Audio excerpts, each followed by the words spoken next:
quite a climb up this hill, but if you're feeling brave, around the other side of the big mountain and just next to the stadium is the house of the man who the English press called the wickedest man in the world. It's really creepy, actually. Wow, it's still here. I mean, no one's lived here for years. It's just all abandoned and still here. Aleister Crowley was born in 1875 and was an occultist, poet and general weirdo who founded a religion called Thelema and considered himself to be the prophet who would lead the human race into the Eon of Horus, whatever that is, in the 20th century. A bit like Scientology. In fact, I think L. Ron Hubbard was inspired by him. He was certainly his friend anyway, and he's said to have inspired Aldous Huxley, David Bowie, the Beatles, and honestly thought himself to be the Beast 666 as prophesied by John the Divine in the Book of Revelation. An occultist, he was a painter, he was a mountaineer, and I think he was a double agent as well in the war.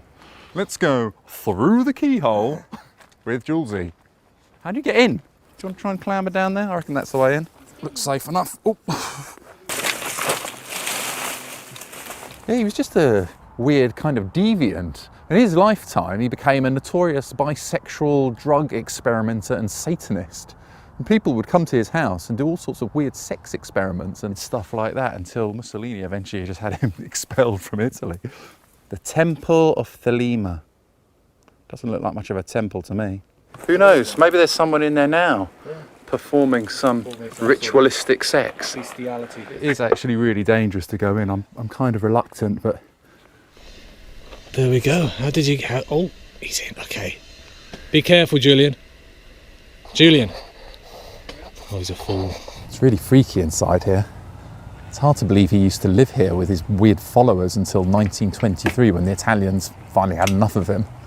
Kind of feels like maybe his weird followers still come in here. Okay. I'm already far too weirded out in here and it's horrible. It smells, and I feel it's a bit dangerous. Yeah, they've clearly closed it off for a reason in there.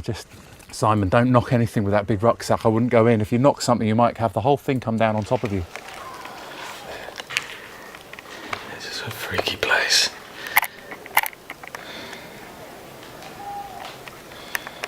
I mean, they wore robes, performed rituals. He offered a sort of what they called a libertine education for the children of his followers and allowed them to play all day and witness acts of sex magic. He also said, I slept with faith and found a corpse in my arms on awakening. What a nutter. Yep, sounds like a nice guy. They're quite fit.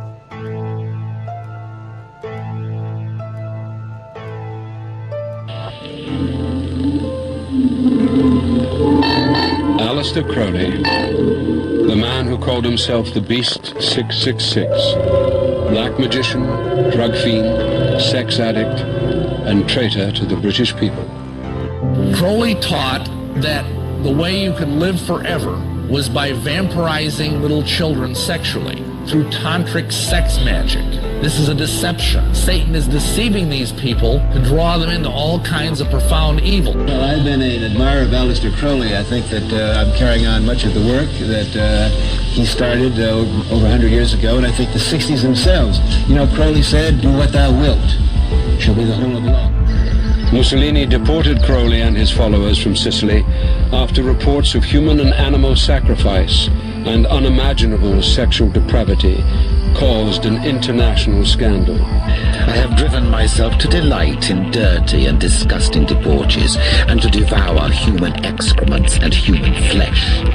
I have mastered every mode of my mind and made myself a morality more severe than any other in the world.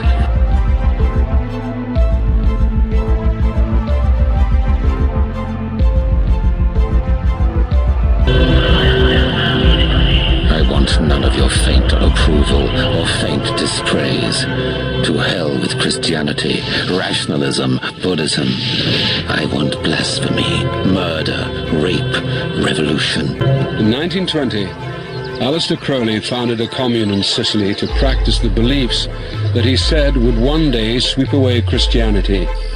The British press called Crowley the wickedest man in the world. 1,000 years from now, the world will be sitting in the sunset of Crowleyanity.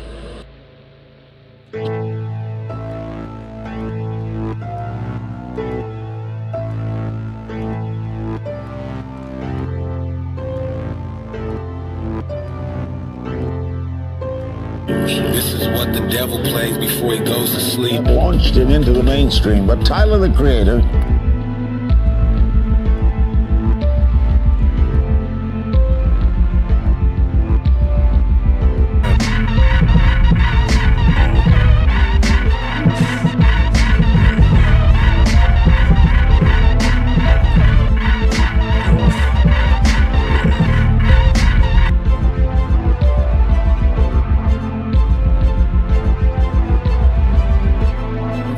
the trap of the black magic, Kabbalism, and the whole idea of just the Crowleyism of the times. It was a significant part of that middle point of the 70s, and I really got completely disoriented by all that. It was an awful, dreadful period for me. I'm closer to the golden dawn, immersed in Crowley's uniform of imagery. One guy who pops up so often, you'd think he'd invented the backbeat. The Beatles featured him on the cover of their Sgt. Pepper's album. The photo montage was made up of what they called people we like and admire, and our heroes.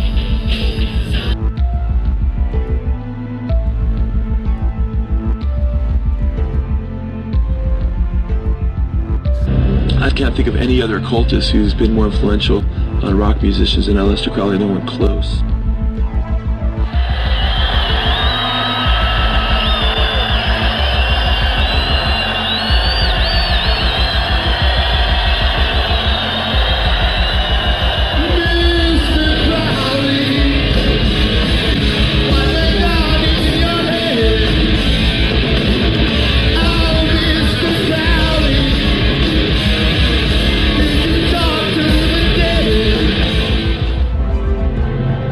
Times called Crowley the unsung hero of the 1960s.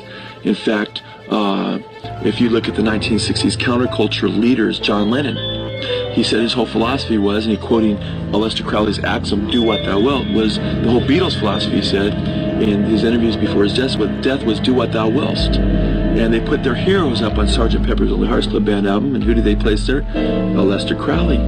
In fact, that whole album, as we show in our rockumentary, was basically a tribute to Crowley's New Eon, along with their Satanic Majesty's Request by the Stones that the Beatles put out with Sgt. Pepper. In fact, we make a really clear case for Sgt. Pepper being Crowley. In fact, Crowley died 20 years before that album came out, and of course the song 20 years ago today, Sgt. Pepper taught the band to play.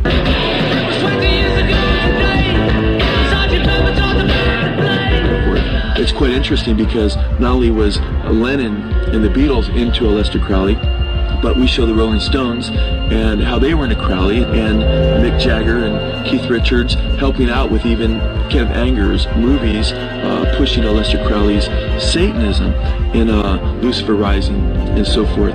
So you have the Stones, you have the Beatles, the two biggest rock bands in the 1960s. You have Jim Morrison with a bust of Aleister Crowley, the biggest American rock idol of the 60s, on his album 13. We go on and on. Led Zeppelin, the biggest band of the 1970s. Jimmy Page buying Aleister Crowley's mansion overlooking Loch Ness, being full on into Aleister Crowley, and using implements of his temple on the Presence album on the front cover, as Crowley talked about in his books on ritual magic.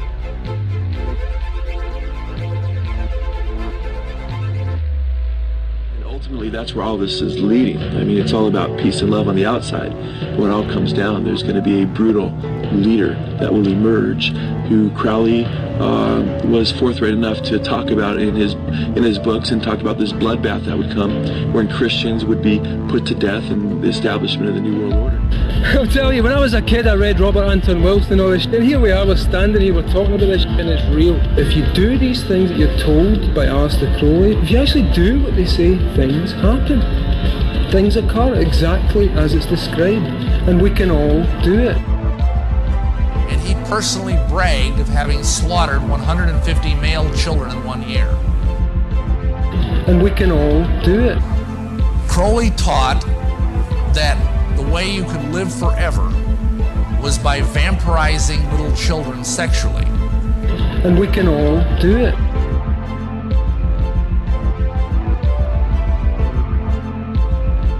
He had so many Masonic degrees that you could fill up 5 pages of a book with them. This guy was probably the most highly honored Mason in the world, and he was also the most dangerous man of the 20th century. If you go to a Masonic funeral, you will hear them discuss the immortality issue. You will hear them promise that they will go to the celestial lodge above and live there forever. How do they get this immortality? They don't believe in Jesus. The name of Jesus is not allowed to be mentioned in the Blue Lodge of Freemasons. The secret that Crowley uncovered, probably through demonic intervention, is the secret that this immortality is conveyed through tantric sex magic. And the kind of sex magic that we're talking about here, unfortunately, is a sexual violation of a little child. Crowley taught that the way you could live forever was by vampirizing little children sexually. And he personally bragged of having slaughtered 150 male children in 1 year. This is why he was called the wickedest man in the world. And this, I apologize that this is so horrible, but Masons are doing this. Not all Masons, please understand me. Probably 1 in 100 knows about this. But this is a significant enough problem that I feel compelled to share it with you. In our ministry, with one accord, we have had to pray for literally hundreds of people who are the relatives of Masons, either children, grandchildren, nephews, nieces, whatever, and they have been sexually violated by their Masonic relatives, often in Masonic temples.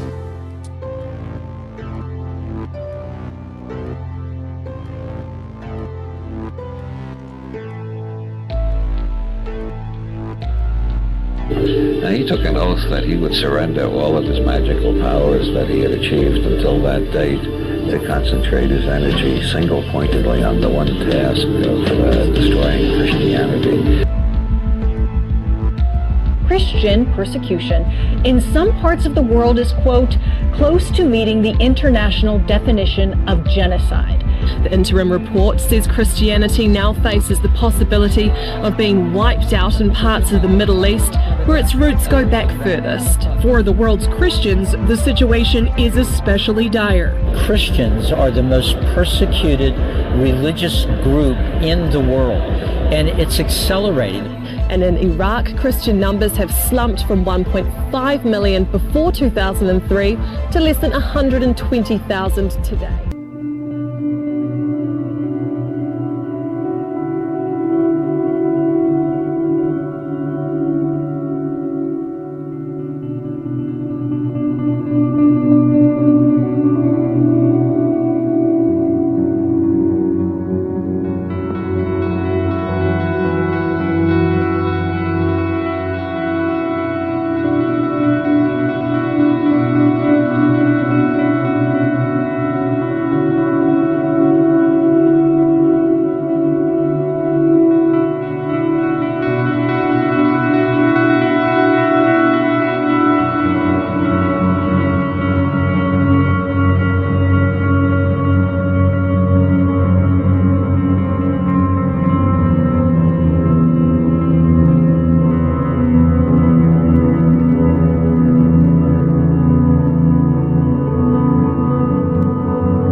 Snake that giveth knowledge, the Spirit said, to worship me take wine and strange drugs, whereof I will tell my prophet.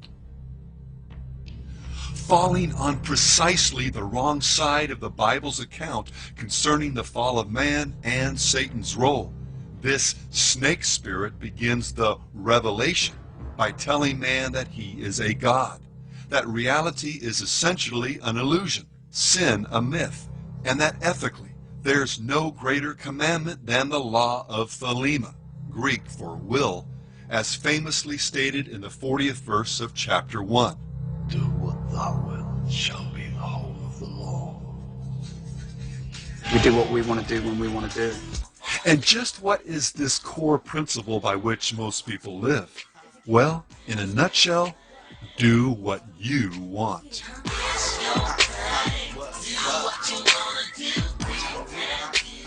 Surprised? Well, Anton LaVey wasn't. He understood precisely from where this popular concept had arisen. And he must, as a Satanist, knowing this, realizing what his human potential is, eventually, and here is one of the essential points of Satanism, attain his own Godhead in accordance with his own potential. Therefore, each man, each woman is a god or goddess in Satanism. Big Pimpin' really, man, is living life to your fullest potential. I mean, like, whatever you want to do, when you want to do it, you do it, but in the grandest way possible, you know? And for a god or goddess, what's the ultimate standard for ethics, meaning, purpose, and destiny? You've got it. Whatever you feel is right. My heart is the ruler of all my being. If my heart tells me it's true, that's good enough for me. The answers to your problems are in yourself and not in a god or a religion. What does it mean to whip your hair back and forth? It means, like, basically it's the new I'm me. Mm-hmm. It's basically like, it's I'm me. I'm doing what I want to do. Uh-huh. And I'm Devil says, let me some cash. That's what the devil says. Bless the trap, take on my daily bread. Let me welcome you to Babylon, where fools babble on and language is confused. It's hard to translate, for instance, when they state they keep it real, they really mean they keep it fake. Get to the top and you put your flag down, and that's pretty much us putting This is a message that I've been trying to share with the world on my show for the past 21 years. The message is that you're really responsible for your life. You are responsible for your life. I've known this. I've known this since The Color Purple. Many laws working in the world. But it is very true that the way you think creates reality for yourself. There are other factors going on. So it's not everything, but you really can change your own reality based on the way that you think. There's a concept that I don't want to be an icon. I want to be an idea. You know, I want to represent an idea. I want to represent possibilities. I want to represent magic, right? That you're in a universe and 2 + 2 = 4. Mm-hmm. 2 + 2 only equals 4 if you accept that 2 + 2 = 4. 2 + 2 is going to be what I want it to be. Mm-hmm. You know, and there's a redemptive power that making a choice has, you know, rather than feeling like you're at effect to all the things that are happening. Make a choice. Like, you just decide what it's going to be, who you're going to be, how you're going to do it. Just decide.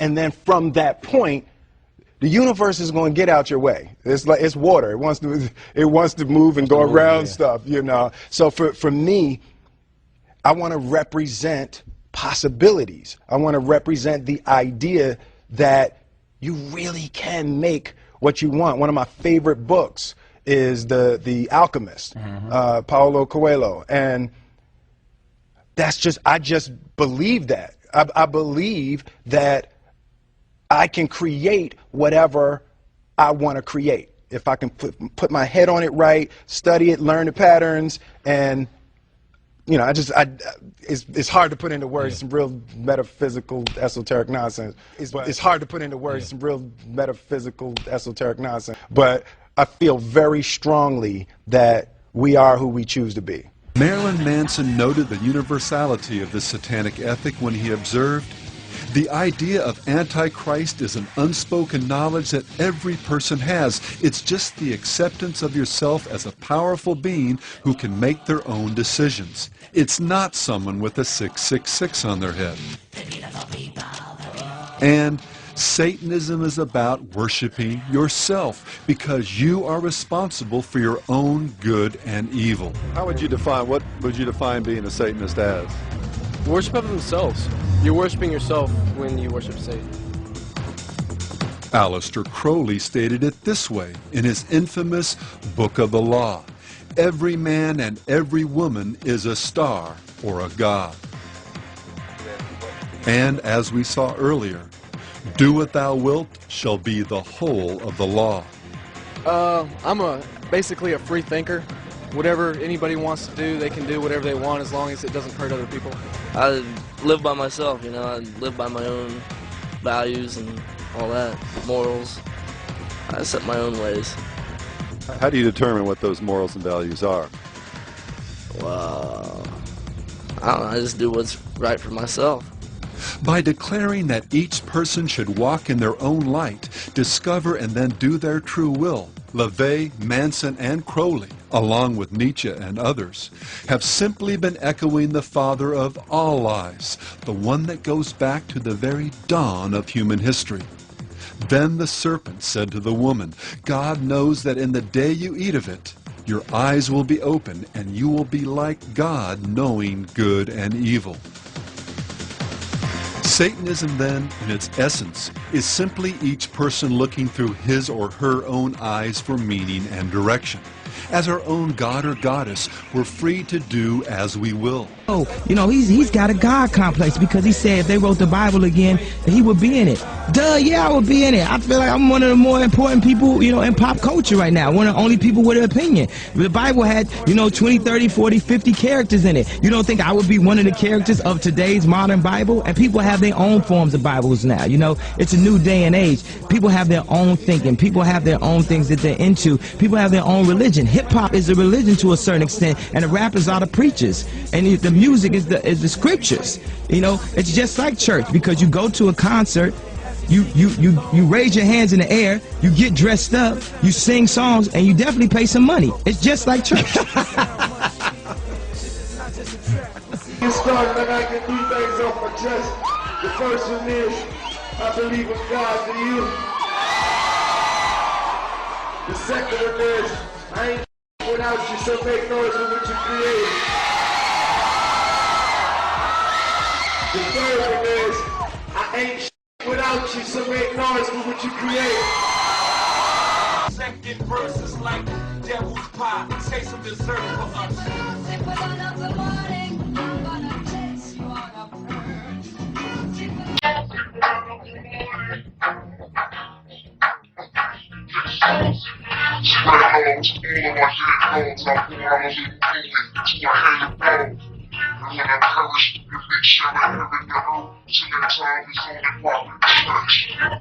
I never read the Bible in my life. I don't even know.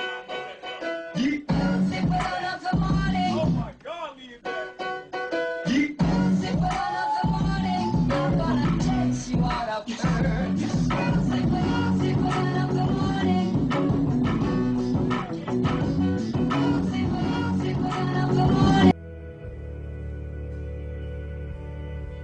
And what I hear you saying, feel you saying in this book is that this book isn't about believing. This book is about what you come to know for yourself. Yes. Yeah, what you become to feel for yourself. Yes. And that what you're saying is that God, in the essence of all consciousness, isn't something to believe. God is. Yes. God is. And God is a feeling experience, not a believing experience. Right. And if that your religion is a believing experience, if God for you is still about a belief, then it's not truly God.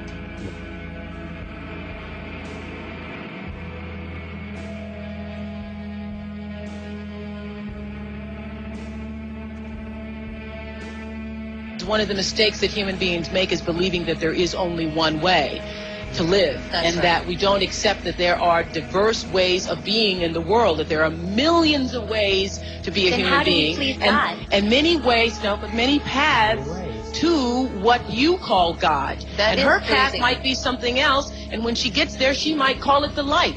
But her loving and her kindness and her generosity brings her, if it brings her to the same point that it brings you, it doesn't matter whether she called it God along the way or not. And I guess the danger that could be on that, I mean, it sounds great on the onset, but if you really look at both sides, there couldn't possibly be just one way. What about you? What about Jesus? I raised him up in this whole discussion, and you say there isn't only one way. There is one way and only one way, and that is through Jesus. There couldn't possibly be with because the you millions of people say in the there world. isn't. There couldn't possibly be.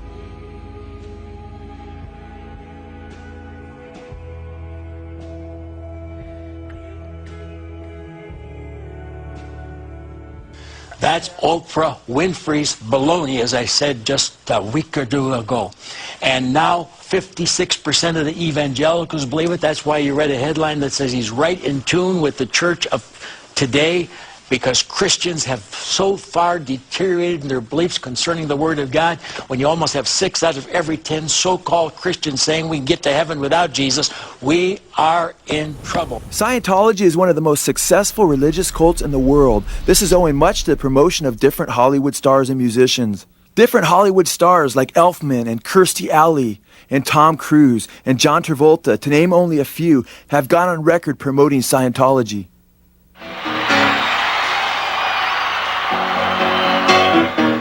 Just take those old records off the shelf. I said listen to them by myself. Yeah, right on.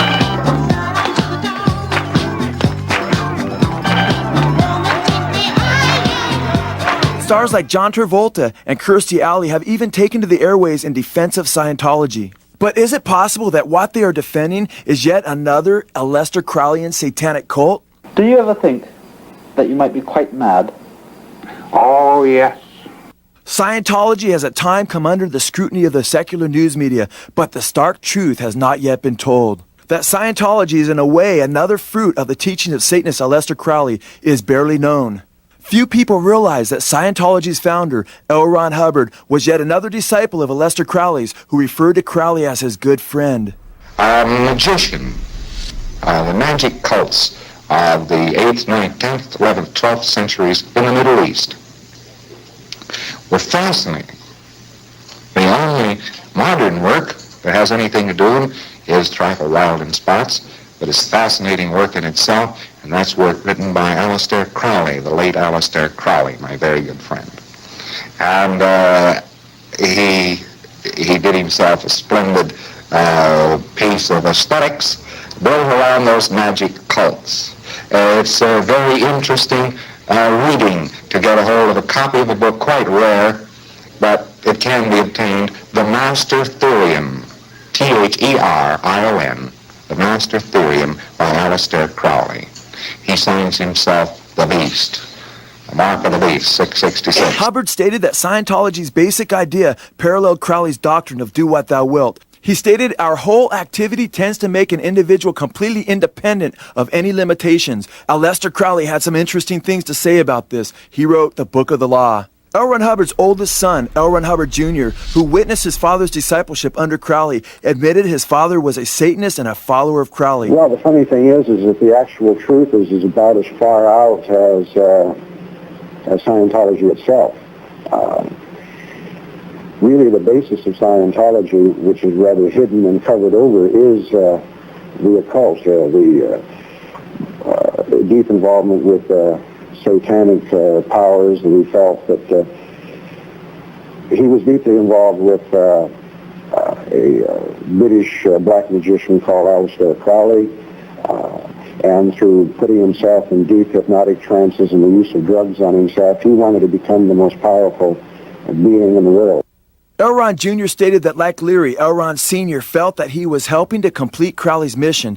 L. Ron Hubbard Jr. stated that his father considered himself to be the one who, quote, came after, and that he was Crowley's successor and had taken on the mantle of the great beast. Scientology actually began on December 1st, 1947. This was the day Aleister Crowley died. It appears that Hubbard believed that Scientology would be instrumental in building Antichrist's kingdom and seeking to destroy Christ at his coming. In a document alleged by many former Scientologists to be written to OT8s, the highest level of Scientology, Hubbard declared, quote, my mission could be said to fulfill the biblical promise represented by the brief Antichrist period. During this period, there is a fleeting opportunity for the whole scenario to be effectively derailed, which would make it impossible for the mass Maccabean landing or second coming to take place. The second coming is designed, among other things, to trigger a rapid series of destructive events.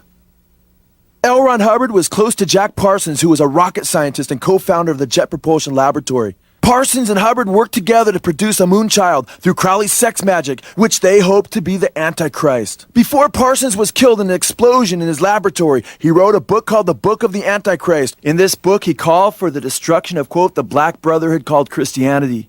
And he stated that the Antichrist would bring all men to the law of the beast, 666, and in his law I shall conquer the world. Aleister Crowley was a deceiver who lied to his followers by promising them freedom and all the while bringing them into satanic slavery. While Crowley claimed that his followers would be free through the practice of do what thou wilt, they were actually brought into satanic bondage, the worst kind of slavery and non-freedom in existence. Notice how Crowley's doctrine of thelema, or will, was really a subtle way of enslaving his followers to Satan. Crowley taught, quote, they must accept the book of the law as the word and the letter of truth and the sole rule of life. They must acknowledge the authority of the beast, 666, and of the scarlet woman, as in the book it is defined. He said they must accept their will as constituting the will of the whole order, whatever happened to do what thou wilt, right? He stated they must accept the crown and conquering child as the Lord of the eon and exert themselves to establish his reign upon the earth. In the end, Aleister Crowley was totally deceived. He died hopelessly addicted to heroin and enslaved to Satan. Witnesses declared that his last words before his death were, quote, I am perplexed and, quote, sometimes I hate myself. Crowley himself had been totally deceived by Satan as he was led to believe that he himself would be the Antichrist. And now he was on the verge of death, not having realized his twisted dream. He was said to be very depressed before his death and extraordinarily fearful. Crowley knew that it was time for him to face his creator whom he had so mocked, and he knew that the scripture stated it is a fearful thing to fall into the hands of the living God, and that our God is a consuming fire. Crowley was heard pacing before his death until he finally collapsed and met his horrible end in hell. Sadly, he is taking millions of people to hell with him as the father of modern culture and as the patron devil of rock and roll.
Nobody does it like OTT TV.